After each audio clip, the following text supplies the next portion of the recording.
My girlfriend always boasted about me. She said other men would fight for a chance to be with me and that I should feel lucky.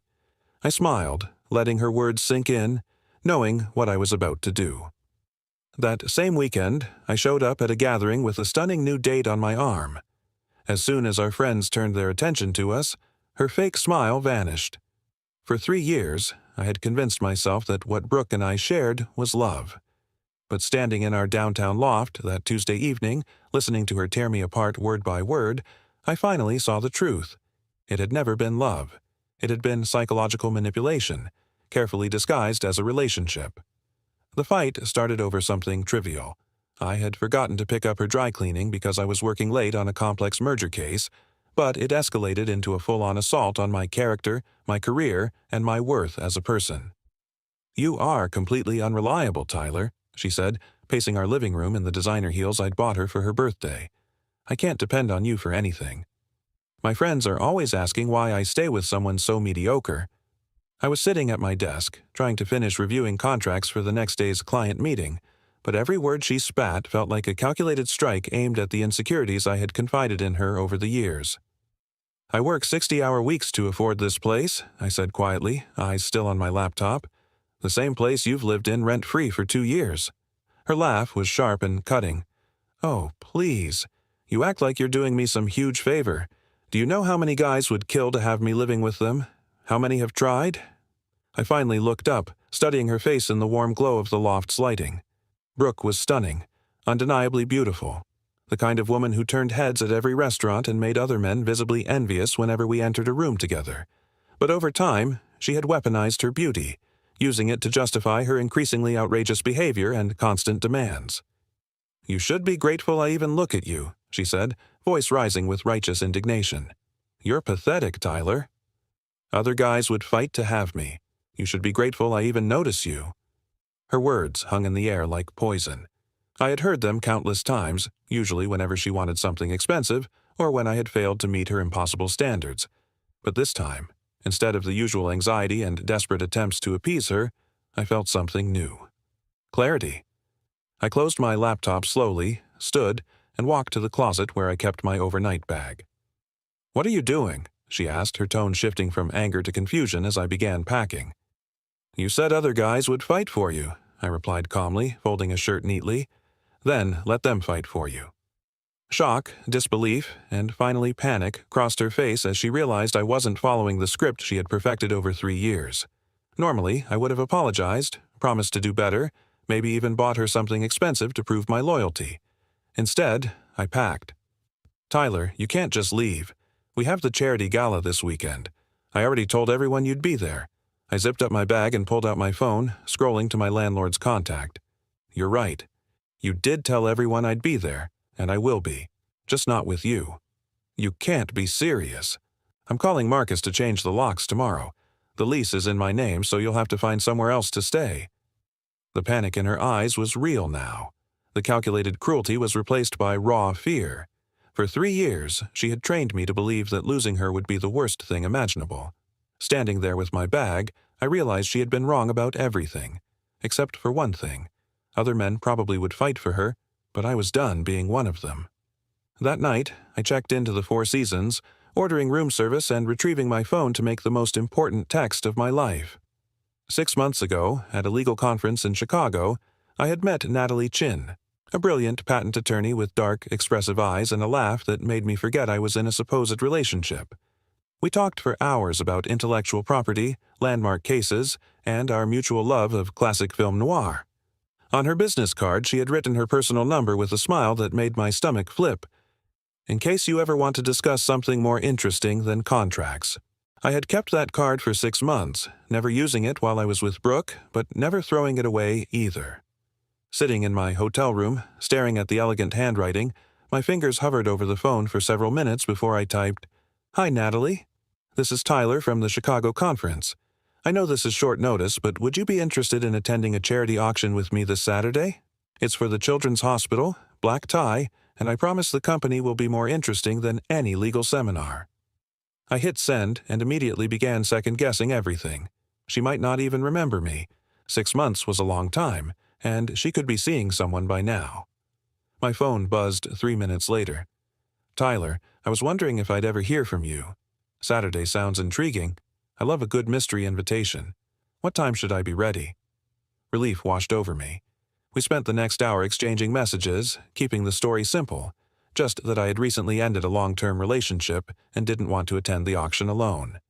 She was curious, understanding, and clearly excited for what she called an adventure. Thursday morning, I called Marcus, a friend who ran a high-end men's boutique downtown. I need a complete wardrobe overhaul, I told him. Something that says confident attorney who has his life together, not someone beaten down after 3 years of emotional manipulation. Marcus laughed. Relationship makeover shopping? My favorite kind. Come by this afternoon. By the end of the day, I had a custom-tailored charcoal tuxedo, shoes that fit properly, and a confidence-boosting haircut from David, Marcus's partner at the salon next door. Looking in the mirror, I barely recognized myself, not because I looked dramatically different, but because I looked like someone who remembered his own worth. Friday evening, I got a manicure, picked up Natalie's corsage, and mentally prepared for what I knew would be a battlefield disguised as a charity gala. Brooke had been messaging non-stop since Tuesday, alternating between rage and manipulation. "You're having a breakdown," one message read. "This isn't you. Come home and we'll work this out." Another, "I forgive you for overreacting, but you need to apologize for embarrassing me." I blocked her after the 15th message, knowing she'd be at the auction playing the role of the gracious, wronged girlfriend, ready to broadcast my supposed instability to everyone. What she didn't expect was me arriving not just intact, but thriving with someone who embodied everything she claimed I could never attract.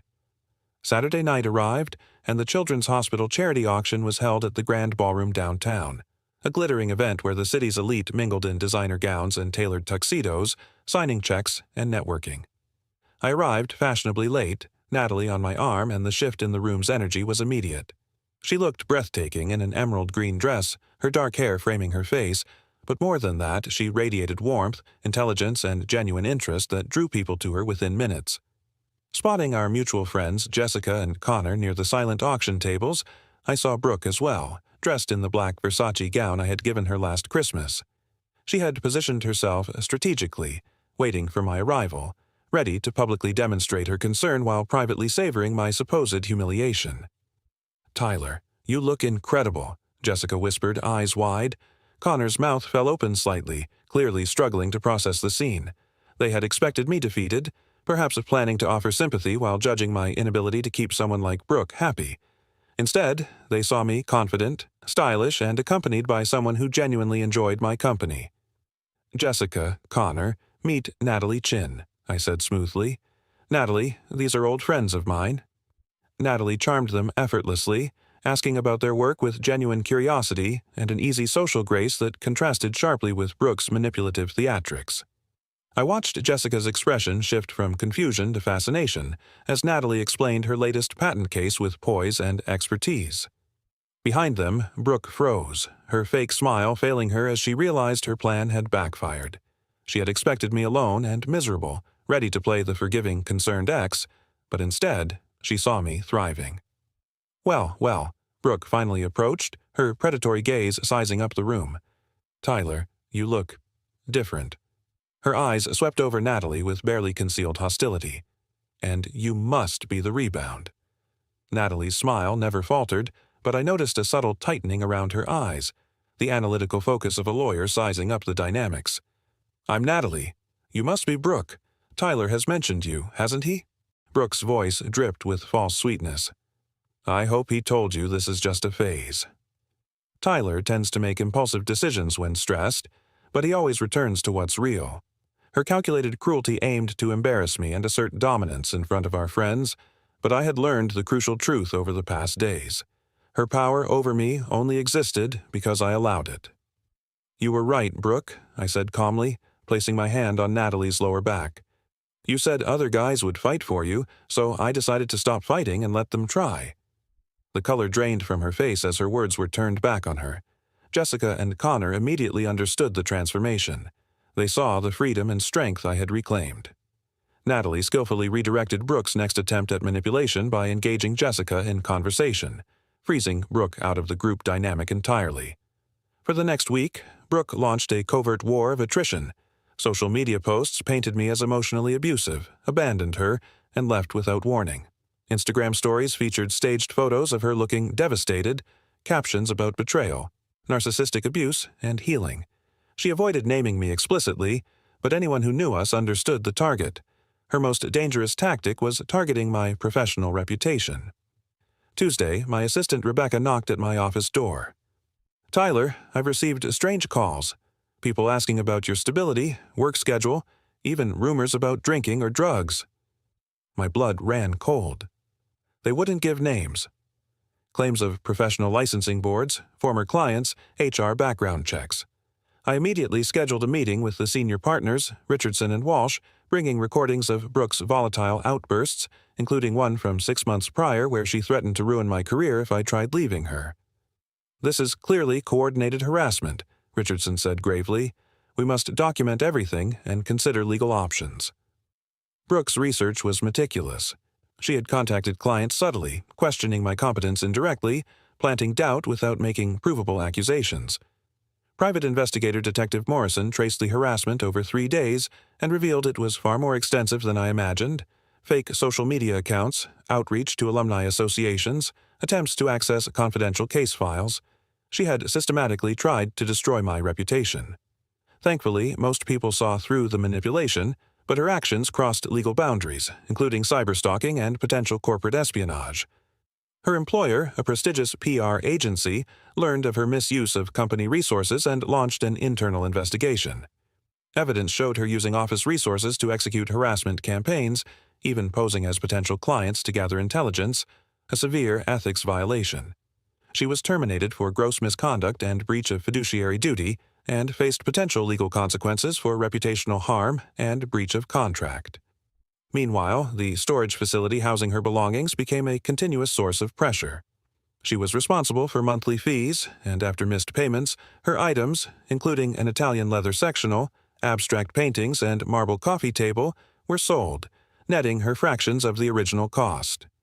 Each automated sale notification reminded her of the lifestyle she had lost, consequences unfolding naturally as I stepped away. Detective Morrison uncovered that Brooke had a history of similar harassment toward others in our social circle, ex-boyfriends, former friends, and even family members who had learned to limit contact to avoid her outbursts. The pattern was consistent. Anyone threatening her sense of control became a target for systematic psychological manipulation until they either submitted or escaped. My law firm's senior partners were impressed with my handling of the situation. During my performance review, Richardson called it exceptional crisis management. Documenting everything, seeking appropriate counsel, and maintaining my professional reputation in the face of coordinated attacks demonstrated exactly the judgment and composure the firm valued. Consequently, my promotion timeline was accelerated, further proving that Brooke's attempt to undermine my career had inadvertently boosted it.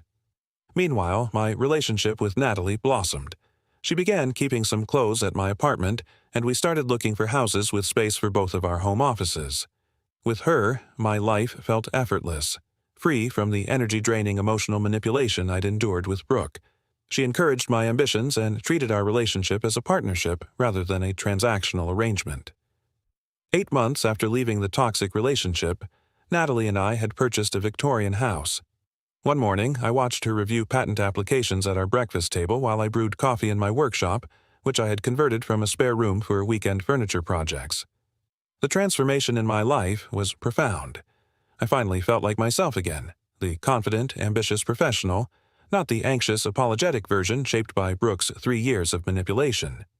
My promotion to junior partner came through in June, partly because of my handling of the harassment incident. My new salary allowed us to afford the mortgage on our dream home, complete with Natalie's office and my woodworking space. Meanwhile, Brooke's choices continued to carry consequences. Mutual friends updated me sporadically.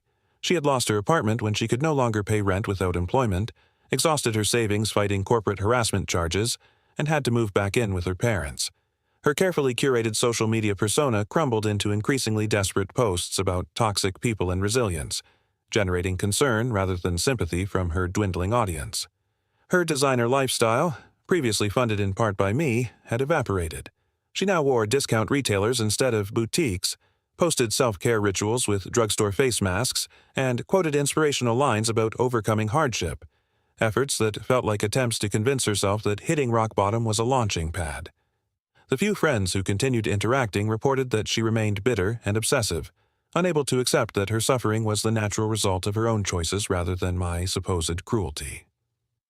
Last month, Natalie and I ran into Brooke at a downtown coffee shop. The encounter was more sad than satisfying.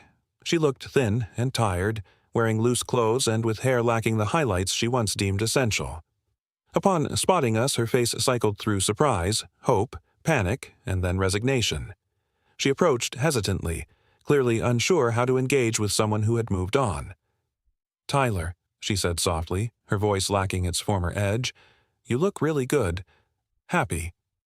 Natalie graciously excused herself to take a phone call, allowing me and Brooke a moment for what felt like closure. "I am happy," I replied simply, kindly but without inviting further discussion.